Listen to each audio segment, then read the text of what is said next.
Wapendwa wana taifa la Mungu, karibu kwa tafakari ya neno la Mungu. Tunamshukuru Mwenyezi Mungu kwa zawadi ya maisha, zawadi ya neno la Mungu na kipindi ambacho tumekuwa tukiendelea nacho, kipindi cha Pasaka. Baada ya siku 40 tokea Pasaka, huwa katika kanisa tunaadhimisha sherehe ya kupaa kwake Bwana wetu Yesu Kristo. Ni moja ya sherehe kubwa katika kanisa. Na sherehe hii naweza nikasema inatutafakarisha mambo makubwa mawili. Kwanza, kujua kwamba kweli Yesu amepaa mbinguni. Na je, mbinguni ni wapi, au uzuri wa mbinguni ni upi? Lakini kitu kikubwa kwako na mimi kama Mkristo anayemwamini Bwana huyu anayepaa mbinguni ni kwamba na sisi tutamani kwenda mbinguni na tufanye kila juhudi ili tuweze kuunganika na Bwana siku moja tutakapokuwa tumemaliza maisha hapa duniani, tukutane naye uso kwa uso huko mbinguni. Na tunapo tafakari sherehe hii ya kupaa kwake Bwana wetu Yesu Kristo mbinguni, ni vema nimeona itakuwa vizuri tukisoma somo la kwanza lililoandikwa na Luka mwenyewe katika kitabu chake cha pili cha Matendo ya Mitume. Anasema hivi, naomba tusikilize somo hili vizuri. Ni kitabu cha Matendo ya Mitume sura ya kwanza aya ya kwanza mpaka ya 11. Kitabu kile cha kwanza nalikiandika Teofilo katika habari ya mambo yote aliyoanza Yesu kufanya na kufundisha, hata siku ile alipochukuliwa juu, alipokuwa amekwisha kuagiza kwa Roho Mtakatifu wale mitume aliyowachagua, wala aliwadhihirishia nafsi yake kwa dalili nyingi baada ya kuteswa kwake, ya kwamba yu hai, akiwatokea muda wa siku 40 na kuyanena mambo yaliyo uhusu ufalme wa Mungu. Hata alipokuwa amekutana nao, aliwaagiza wasitoke Yerusalemu, bali waingoje ahadi ya Baba, ile ambayo mlisikia habari zake kwangu, ya kwamba Yohana alibatiza kwa maji, bali ninyi mtabatizwa katika Roho Mtakatifu baada ya siku hizi chache. Basi walipokutanika wakamuuliza wakisema, je, Bwana, wakati huu ndipo utakapowarudishia Israeli ufalme? Akawaambia, si kazi yenu kujua nyakati wala majira Baba aliyoyaweka katika mamlaka yake mwenyewe. Lakini mtapokea nguvu akisha kuwajilia juu yenu Roho Mtakatifu, nanyi mtakuwa mashahidi wangu katika Yerusalemu, katika Uyahudi wote na Samaria na hata mwisho wa nchi. Akisha kusema hayo, walipokuwa kitazama, akainuliwa, wingu likampokea kutoka machoni pao. Walipokuwa wakikaza macho mbinguni, yeye alipokuwa akienda zake, tazama, watu wawili wakasimama karibu nao, wenye nguo nyeupe, wakasema, enyi watu wa Galilaya, mbona mmesimama mkitazama mbinguni? Huyu Yesu aliyechukuliwa kutoka kwenu kwenda juu mbinguni, atakuja jinsi hiyo hiyo mlivyomuona akienda zake mbinguni.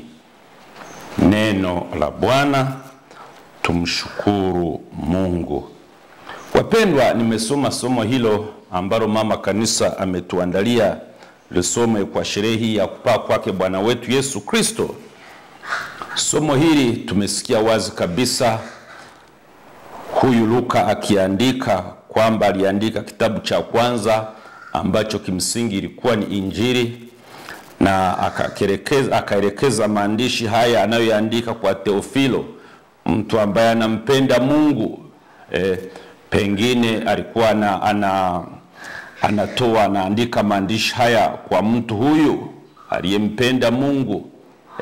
Lakini pia pengine anaandikia kwetu ambao ni kanisa, kwamba Yesu alianza kuhubiri kwenye kile kitabu cha kwanza, kazi zote alizozifanya, maana yake katika injili yake, maandishi ya injili. Lakini sasa hapa anaandika kwenye sasa kitabu hiki cha pili ambacho ni cha Matendo ya Mitume, na anatueleza jinsi ambavyo Yesu amepaa mbinguni, alivyokuwa na wanafunzi wake. Lakini akisha kusema habari hizo juu ya kuwatumia Roho Mtakatifu, jinsi juu ya atakavyowaimarisha, basi wanamtazama anainuliwa juu, wingu linampokea kutoka machoni pao. Huyu Luka katika kitabu cha Matendo ya Mitume ametuletea habari hizi ili tuweze kupata picha ni jinsi gani Bwana wetu Yesu Kristo alivyopaa mbinguni. Na pengine watu wengi tunaweza tukawa tunajiuliza, hivi huko mbinguni kukoje? Ni swala ambalo pengine nitalieleza kupitia baadhi ya watakatifu ambao wamepata maono ya huko juu mbinguni kukoje, ambao wamepata kupata bahati ya kuonja utakatifu ulioko kule juu.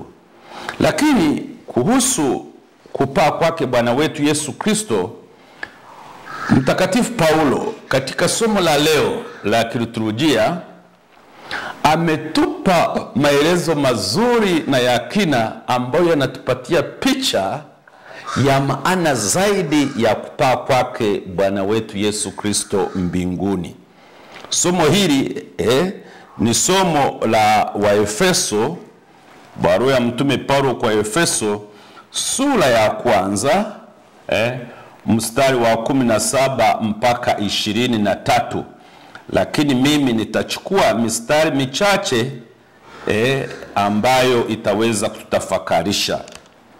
Kwanza kabisa kuanzia mstari wa 17 ameanza kwa kusema hivi: Mungu wa Bwana wetu Yesu Kristo, Baba wa utukufu, awape ninyi roho ya hekima na ya ufunuo katika kumjua yeye. Kwamba tunahitaji roho kwa kweli ya hekima na ufunuo wa kimungu kumjua Yesu Kristo mwenyewe na Mungu mwenyewe. Na kwamba mioyo yetu itiwe nuru, tujue tumaini la mwito wake jinsi livyo, na utajiri wa utukufu wa urithi wake katika watakatifu jinsi ulivyo. Sasa tukitaka kupata jinsi alivyotafsiri kule kupaa kwake Bwana wetu Yesu Kristo, ni katika kuanzia ule mstari wa 20. Anasema hivi, nianzi labda na mstari wa 20 huo: aliyotenda katika Kristo alipomfua katika wafu, yani Mungu alipomfua Kristo katika wafu, akamweka mkono wake wa kuume katika ulimwengu wa roho. Kama tunavyosali tunavyoamini kwamba Yesu aliketi upande wa kuume wa Mungu. Hiyo ni lugha, kuketisha upande wa kuume wa Mungu ni nafasi ya pekee, akachukua nafasi ya pekee. Lakini kumbuke kwamba Yesu wakati wote alikuwa na Mungu, hata kabla ulimwengu haujaumbwa, milele na milele yote Mungu yupo na Yesu mwenyewe, yani ule utatu mtakatifu.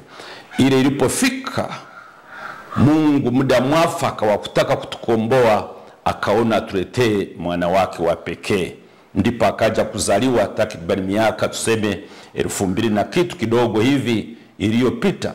Watu wakamuona, wakala wakanywa naye, akawahubiria neno la Mungu. Lakini kwa kuja huku duniani ndiyo akachukua sasa ule ubinadamu. Ila kwa vile Mungu yuko mahali popote kama tunavyoamini na ndivyo mafundisho yalivyo, si kwamba kule mbinguni alitoka ni kama akaacha kiti wazi au akaacha nafasi wazi, hapana. Bado alikuwa Mungu, yupo huko mbinguni. Sasa Mtakatifu Paulo ametumia hapa maneno mazuri ya kutuonyesha kule kupaa mbinguni au kuinuliwa, kama tunavyoweza tukasikia mtu kwa mfano kwetu asema, yule bwana ameinuliwa, amepandishwa cheo, maana yake amepata nafasi ya pekee. Anatumia maneno gani Yesu? Mtakatifu Paulo anasema hivi, akainuliwa juu sana kuliko ufalme wote. Huo ni mstari wa 21, kwamba Yesu akainuliwa kuliko ufalme wote ambao unajua kwamba ulishakuwepo, ufalme wenye nguvu, wenye mamlaka.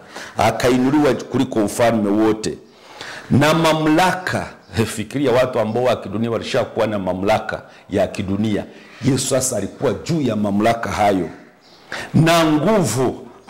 Fikiria ufalme unaoujua, au falme zilishokuwa hapo, au nchi zilizokushakuwa hapo zenye nguvu. Yesu alikuwa juu ya hapo sasa. Na usultani, ndio utawala kama huo wa kifalme, na kila jina litajwalo. Yesu sasa aliinuliwa akawekwa juu ya yote hayo, wala si ulimwenguni humu tu, bali katika ule ujao tu. Mstari wa 22, akavitia vitu vyote chini ya miguu yake, akamweka awe kichwa juu ya vitu vyote kwa ajili ya kanisa, ambalo ndilo mwili wake, ukamilifu wake, anayekamilika kwa vyote katika vyote. Kwa hiyo basi unaona haya maneno mazuri Paulo alivyotoa tafsiri nzuri sana ya kupaa kwake Bwana wetu Yesu Kristo.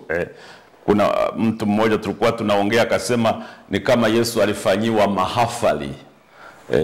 Alipewa taji kule kupaa kwake, baada lakini ya kumaliza kazi kubwa. Kazi kubwa ambayo ni ipi? Ukisoma barua ya mtume Paulo kwa Filipi, ile sura ya 2 mstari wa 6 mpaka wa 11, anaeleza vizuri kwamba Yesu alikuwa ni Mungu, lakini akuona kwamba kule kuwa sawa na Mungu ni kitu cha kushikamana nacho au kwa changania kwa nguvu, bali alijishusha akazaliwa kama mwanadamu. Ni kujishusha kwa Mwenyezi Mungu kwa hali ya chini kabisa. Lakini kana kwamba hiyo haitoshi, akajishusha zaidi, akafa msalabani. Kifo cha msalabani ambacho kilikuwa ni cha chini zaidi. Kwa alizaliwa kama mwanadamu akajishusha kama Mungu, lakini akajishusha zaidi akafa msalabani. Kwa ni kama alitoka juu kwa maneno ya kibinadamu au lugha ya kibinadamu, akashuka chini kabisa. Alafu sasa Mungu sasa akamuinua, akapaa. Ndio sasa akamfanya kuwa juu ya kila kitu.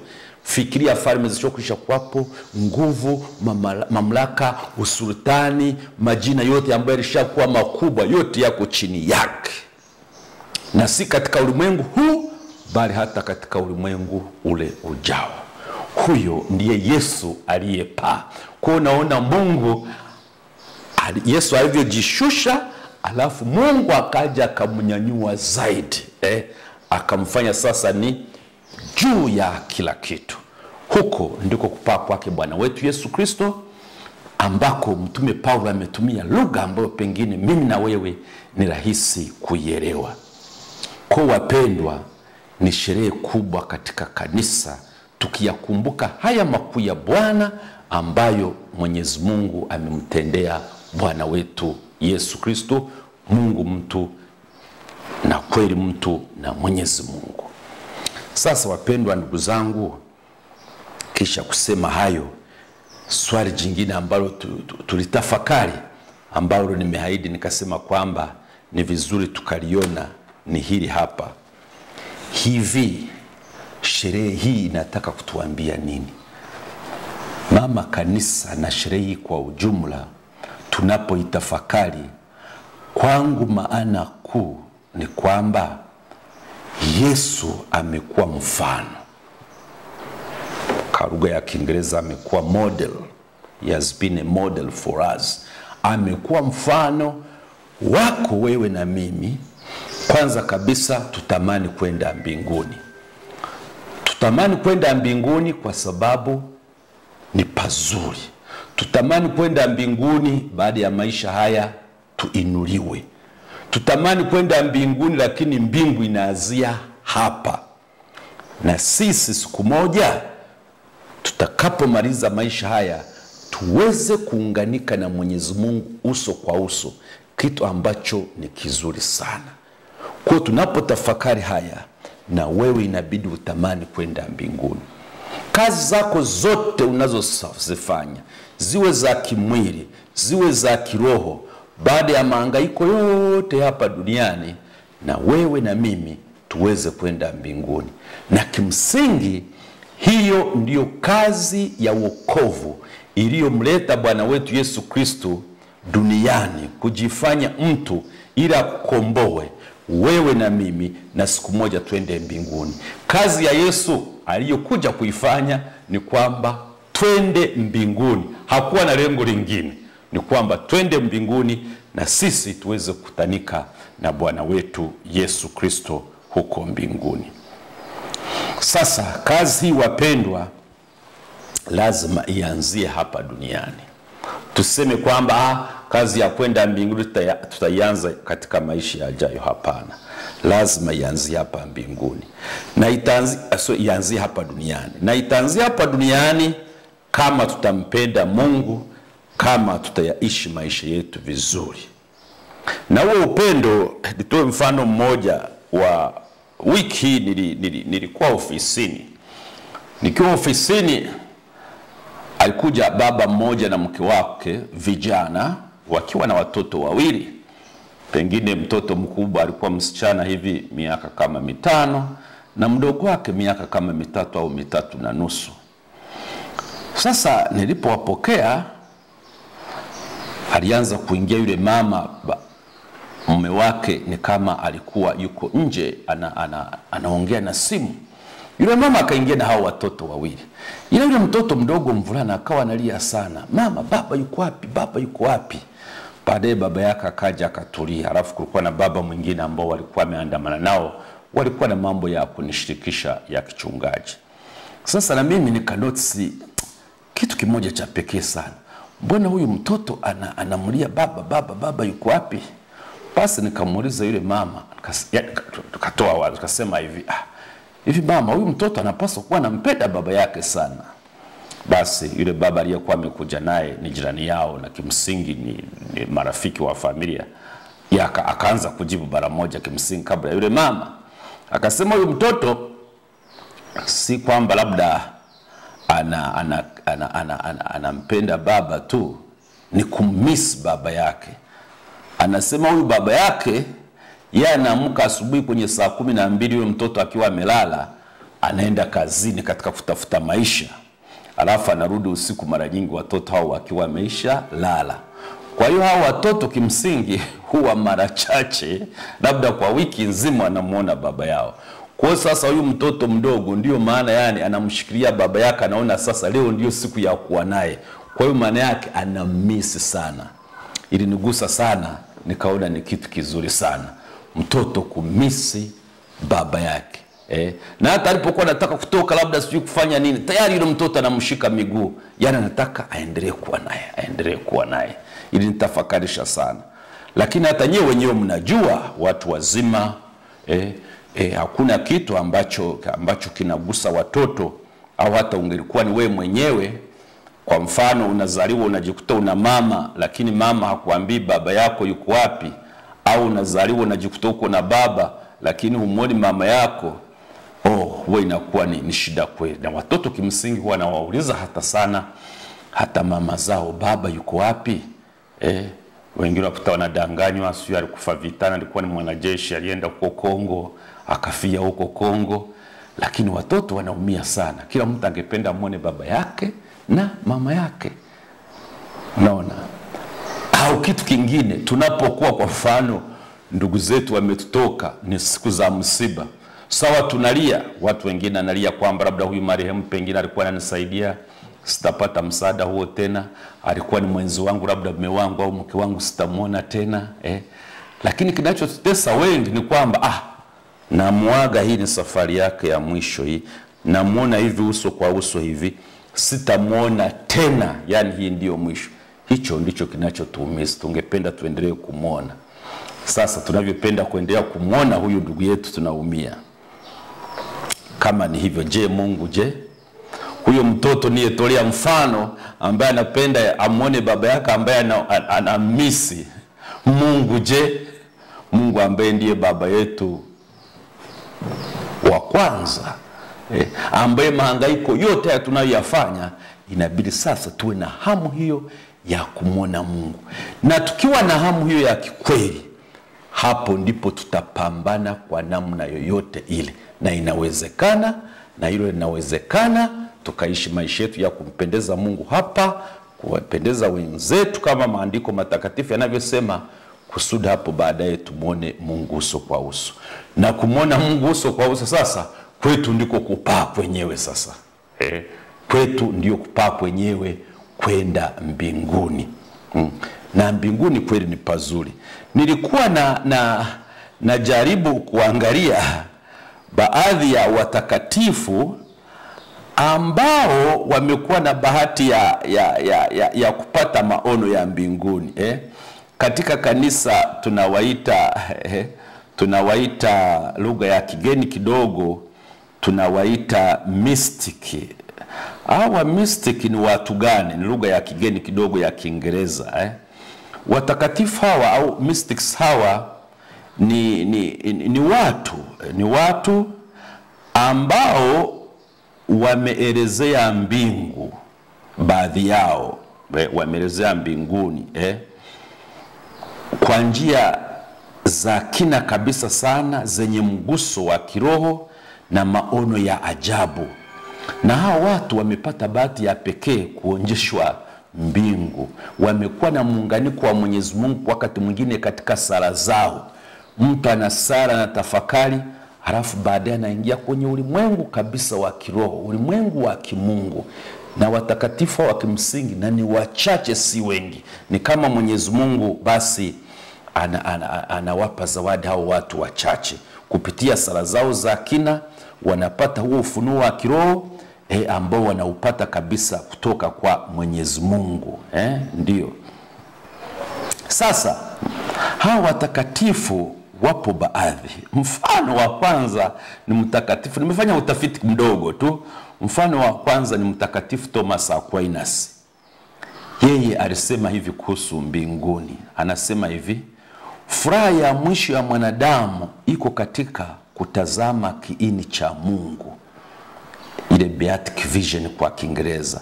Furaha ya mwisho ya mwanadamu iko katika kutazama, yani ule umungu wenyewe, kuonana na Mungu uso kwa uso. Na hiyo haitatokea hapa duniani, katika maisha ya baadaye, katika ulimwengu wa roho tutakapokuwa tumepata mbinguni. Kwamba sasa hiyo ndio furaha ya mwisho. Hata kama umepata furaha za namna gani hapa mbinguni, hiyo ndio kiboko yake. Mnakumbuka vizuri, tena tuwape mfano mwingine kutoka kwenye Biblia. Pale Yesu alipowachukua Petro, Yakobo na Yohane akawapandisha juu ya mlima, akageuka sura, akawaonesha ule utukufu wa kimungu. Nakumbuka walifurahi sana mpaka wakajisahau. Petro, mnakumbuka aliyosema tujenge vibanda vitatu. Cha Yesu, wale manabii, cha kwanza kibanda cha Yesu, kingine cha Musa na Elia. Afye mwenyewe kusema hata na wale wenzake wawili Yakobo na Yohana kwamba na angalau hata wawe na kibanda kimoja. Yeye aliona hata nisipokuwa na kibanda, yani mimi nanitosha tu kwa utukufu na uona. Walionjeshwa kwa dakika chache, alafu baadaye Yesu akauondoa ule utukufu. Alitaka kuonesha kwamba pamoja na kwamba napata mateso, lakini ninachokisubiri ni hiki hapa. Na wenyewe wakaonjeshwa. Ulikuwa utamu, hata maneno ya kutumia basi mtu unashindwa hata kuyaeleza. Sasa mtakatifu Thomas Aquinas ndiye anasema kwamba sasa furaha ya mwisho ya mwanadamu iko katika kutazama Mungu mwenyewe, kiini cha Mungu chenyewe, kumwona Mungu uso kwa uso. Lakini kuna mistiki huyu anaitwa Yohane wa Msalaba. Anasema hivi, yeye na nukuu: mbinguni ni roho iliyojazwa na upendo wa Mungu, isiyoweza kutetereka wala kufifia. Sikia hiyo. Mbinguni ni kama roho hivi iliyojazwa na upendo wa Mungu, uko pale furu, na haiwezi kapungua wala haiwezi kafifia na haiwezi katetereka, ipo tu milele yote. Naona. Lakini kuna mtakatifu mwingine ambaye na mwenyewe ni mystic, ambaye alikuwa na wenyewe wanapata upendo wa kipekee kutokana na sala zao, toba zao na nini. Mungu basi anawapa zawadi na waonjesha maisha ya mbinguni wakiwa bado wako hapa katika tafakari zao. Huyo mtakatifu Teresa wa Avila naye alipata maono ya mbinguni. Anasema hivi na nukuu: ni jambo lisiloweza kuelezeka. Nuru, furaha na amani ni vya milele. Hakuna kitu duniani kinachoweza kulinganishwa na utukufu wa mbinguni. Tuko pamoja wapendwa? Ni jambo lisiloweza kuelezeka. Anasema nuru, furaha, amani, hivyo vyote ni vya milele. Hakuna kitu duniani kinachoweza kulinganishwa na utukufu wa mbinguni. Anashindwa kuelezea. Na ndio maana wapendwa, niwaambie hivi, kwa mtu ambaye anapambana na anaonja, ni kama anaingia katika ulimwengu huo wa kiroho, anapata siri hii ya kimungu, huyo mtu hata mambo ya duniani haya, hata umpige, hata useme na kuua, hata achana na Mwenyezi Mungu. Unapokuwa kabisa umeyatoa maisha yako pamoja na shida za hapa duniani na kusali kwote, na ukajaliwa kuungana na Mungu kweli kweli, na kuambia mbingu utakuwa unaiona kwako ndio namba moja. Haya mahangaiko tunayokuwa nayo, hata kama unayafanya, utakuwa unaona kwamba haya sasa ni ya kupita. Na ndio maana watu kama Mtakatifu Paulo walitumia maneno, lugha kabisa ya kibinadamu kabisa. Anasema mambo yote niliyokuwa nayo na kadhalika na sifa zote, hayo ni kama mavi, ni kama uchafu, nikilinganishwa na kile ambacho nakisubiri kukipata kule mbeleni. Mbingu wapendwa ni nzuri, lakini kuipata inawezekana, lakini vile vile lazima kuihangaikia. Kama unavyoweka mikakati, ni mwanafunzi unasoma, unafaulu, unapata point 3 kidato cha 6, point 7 kidato cha 4, inawezekana. Kama watu wanavyoweka mikakati, wanafanya biashara, wanafanikiwa na kuwa matajiri wakubwa, inawezekana. Mtu anasoma mpaka sijui anakuwa ni nani, sijui profesa, sijui nani, anakuwa mashuhuri, inawezekana. Kila mtu katika ulimwengu wake tunapata watu mashuhuri, kwa sababu tuna ulimwengu, naweza nikasema kila watu wana ulimwengu wao. Wafanya biashara, mtu ambaye ni amefanikiwa, wanasifiwa. Kwenye elimu anasifiwa, kwenye biashara anasifiwa, kwenye uvuvi wana mtu mashuhuri katika uvuvi wao. Kila mtu hata wale wachawi, kuna mchawi anasema huyu mzee ni mchawi, amepitiliza na tuzidi wote hapa kwenye ulimwengu wa uchawi. Ameinuliwa na yeye. Huyo mtu huyo kama ni mchawi, kama yupo, basi inawezekana. Lazima tuweke juhudi ya pekee, lazima tuweke mkakati wetu. Na kitu cha kwanza kabisa, ndugu yangu, ambacho nakuomba, jipatanishe na Mungu. Kufanya toba yako, sali, soma maandiko matakatifu, jizungushe na vitu vya kimungu, usiviweke mbali, usiweke mbali. Watoto wetu tuwafundishe toka chini huku chini, waanze kumjua Mungu. Sio kwamba dakika za mwisho ndio unasema kwamba ngoja ndio naanza kumjua Mungu. Ni vigumu. Kama ilivyo uwezo kwa umestaafu na miaka mfano 60, unaanza kufanya urafiki, labda si umestaafu umerudi kijijini, au unafanya kazi Dar es Salaam umerudi Tabora mfano, au unafanya kazi Tabora umerudi Dar es Salaam. Kufanya urafiki ukiwa na umri mkubwa ni vigumu sana. Ila urafiki uliokuwa nao tangu ukiwa mtoto, ukiwa kijana, na ukadumu, ndio unaenda mpaka mwisho. Kwa Mungu ni hivyo. Tuseme kwamba dakika za mwisho, hapana. Japo Mungu ana uwezo wa kufanya hicho, kwa sababu Mungu hawezi kushindwa kitu. Kuna watu ambao wakumjua Mungu au wamemsahau Mungu au wamemtupa mbali, lakini dakika ya mwisho, siku za mwisho, wamekuwa marafiki wa Mungu na wakaunganika naye. Kwa hiyo kweli kwenda mbinguni, niseme inawezekana, lakini lazima tuifanyie kazi. Nasa katika matendo mbalimbali mazuri, kufanya toba, sala zetu, kusoma neno la Mungu kama nilivyokwisha kusema, na mambo hayo yote yanawezekana. Yanawezekana. Na tumalizie pengine hawa mamistiki wawili, Faustina wa Kowalska, yule wa huruma ya Mungu, na nukuu, yeye alisema hivi: niliona mbingu na yale maandalizi ya Mungu anayowafanyia wateule wake. Niliona mbingu na maandalizi ya Mungu anayowafanyia wateule wake. haiwezi kueleweka. Nafsi zote zinaishi katika furaha ya Mungu. Kila kitu kimejaa upendo, uzuri na amani. Sasa kama utaki kwenda mbinguni, unataka upate nini zaidi ya hiki? Mungu akupe nini kama sio kwenda mbinguni? Na Mtakatifu Katarina wa Siena anasema hivi: moyo wa binadamu hautoshelezwi kwa kitu chochote cha dunia, bali kwa Mungu tu. Mbingu ni mahali ambapo roho inakutana na upendo wake wa milele. Moyo wa binadamu hautoshelezwi na kitu chochote cha kidunia. Ndivyo ilivyo. Mambo ya kidunia ni vigumu kuyashiba. Watu wanatafuta pesa, hata awe milionia, awe bilionia namba 1 wa kidunia. Wala kina Elon Musk, wale wanaochukua nafasi za kwanza za utajiri duniani wapo, lakini bado wanatafuta pesa wariziki. Kama ni mamlaka, wapo. Mtu atapate cheo, sio awe rais wa Marekani, bado anataka awe rais wa dunia. Unaona, haturidhiki.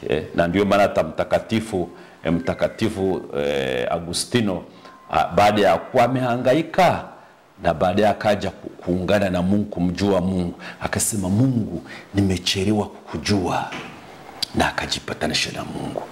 Lakini baadaye akasema tena, roho zetu hazitatulia mpaka zitakapokuwa zimetulia katika Mwenyezi Mungu. Tuombeane, twende mbinguni wote. Na kama huko pengine ingelikuwa ni kuonana uso kwa uso, tungelikuwa tunapongezana tutakapofika mbinguni. Lakini basi sidhani kama hilo litatokea. Lakini kwamba sote tumeenda mbinguni, kitu kizuri. Tuombeane wote, sote twende mbinguni, tunamwamini Bwana. Tusaidiane, tushikane mikono, na Mungu na yeye atatupa kwa neema yake tuweze kwenda mbinguni. Nikutakie sherehe njema ya kupakwa Bwana. Tumsifu Yesu Kristo. Kwa mahitaji ya vifaa mbalimbali vya shule ya msingi na sekondari kama vile kalamu, daftari, vitabu vya mitaala mipya ya sayansi, biashara na sanaa, kamusi za Kiswahili na Kiingereza, vitabu vya riwaya, fasihi na tamthilia, bila kusahau vitabu maalum kwa ajili ya watoto wadogo kujifunzia.